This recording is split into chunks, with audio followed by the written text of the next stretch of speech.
ఏకదీక్షగా ధ్యాన సాధన. ధ్యాన గురువు ఎవరు? శ్వాస. మనం ఎంత సమయం కేటాయించాలి? మీరు ఎంత సమయం కేటాయిస్తే అంత సాధన అవుతుంది.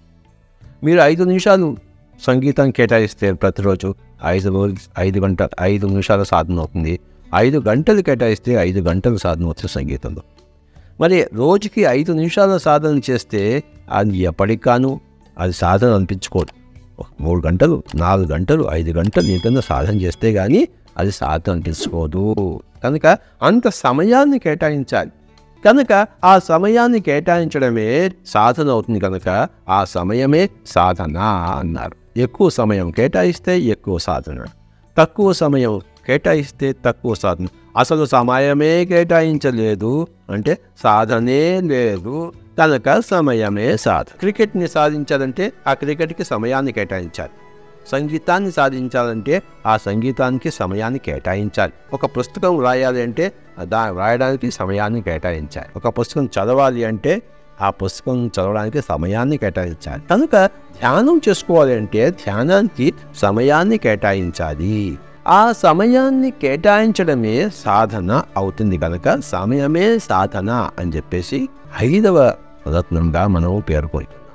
మొట్టమొదటి రత్నము ఆత్మే పరబ్రహ్మము, 2వది జీవుడే దేవుడు, 3వది దేహమే దేవాలయము, 4వది శ్వాసే గురువు, 5వది సమయమే సాధన.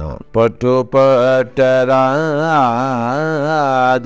పట్టి విడువగరాదు, పట్టుపట్టే నేని బిగియ పట్టవలే, పట్టి విడుట కంటే పడి చూడ మేలో మేలో మేలో ఓ విశ్వదాభిరామ. పట్టు పట్టరాదు పట్టి విడవగరాదు, పట్టు పట్టేనే నీ బిగే పట్టవలే, పట్టి విడుట కంటే పడి చచ్చుట మేలు విశ్వదాభిరామ. వినురవేమో అంటే పట్టు పట్టాలి అంటే సంగీత పట్టు. జీవితం అంతా సంగీతానికి అంకితము. నేను అప్పుడు బాలబడి కృష్ణ అవుతాను. జీవితం అంతా క్రికెట్కి అంకితం. అప్పుడు నేను సునీల్ గవాస్కర్ అవుతాడు. జీవితం అంతా కూడాను పెయింటింగ్కి అంకితం. అప్పుడు నేను లియోనార్డో డా విన్సీ అవుతాడు. జీవితం అంతా రచనకు అంకితము. నేను కాళిదాసును. జీవితం అంతా ధ్యానానికి అంకితము. నేను పతంజలిని చెప్తాను. నేను బుద్ధుని అవుతాను. చూసారు అంటే ఆ జీవితాన్ని అంతా ఆ సమయాన్ని అలా కేటాయించాను. నేను ఇవన్నీ ఎలా సాధించాను?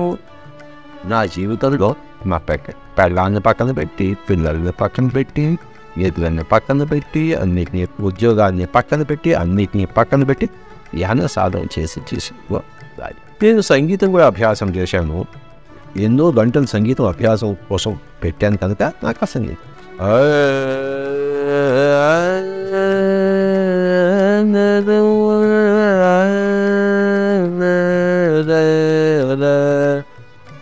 నిరేగా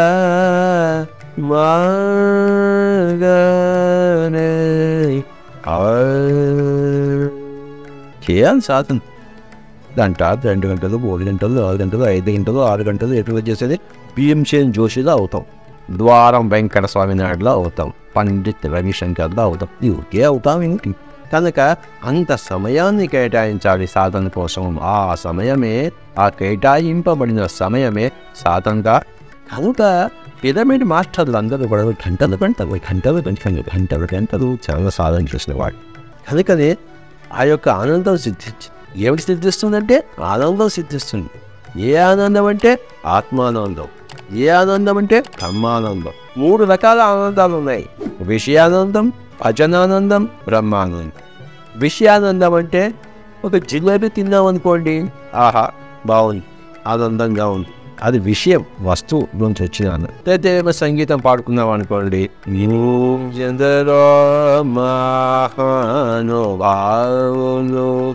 అందరికీ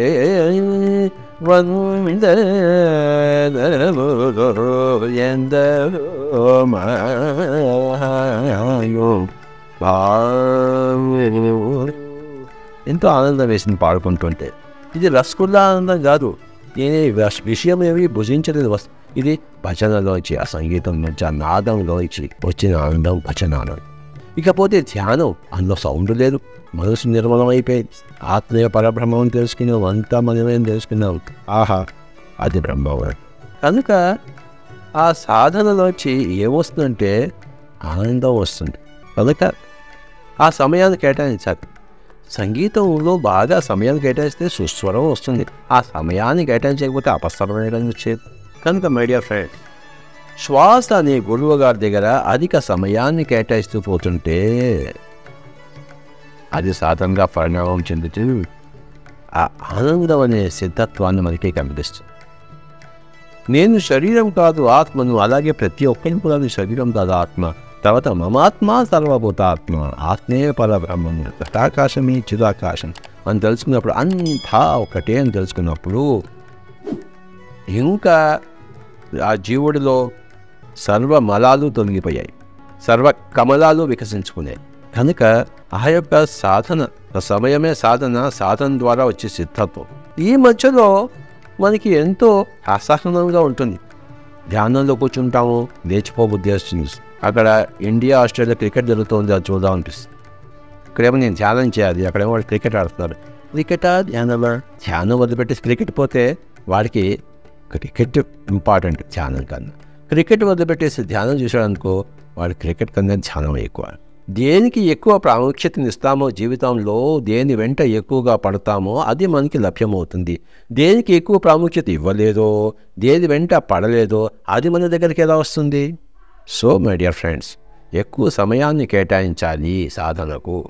ధ్యాన జగత్ అద్భుతమైన ఆత్మజ్ఞానాన్ని అందించే వ్యాసాలు, ధ్యానుల దివ్య అనుభవాలు, వ్యక్తిత్వ వికాసాన్ని పెంపొందించే రచనలు, ఆధ్యాత్మిక గురువుల పరిచయాలు, సందేశాలు, విశిష్ట వ్యక్తుల జీవిత విశేషాలు, పుస్తక అనువాదాలు, విశ్లేషణలు, ఆరోగ్య ఆహార విషయాలకు సంబంధించిన వివరాలు ప్రతి నెల మీ ముంగిట్లోకి వస్తున్న నవ్యయుగ ధ్యానయోగ మాసపత్రిక ధ్యాన జగత్.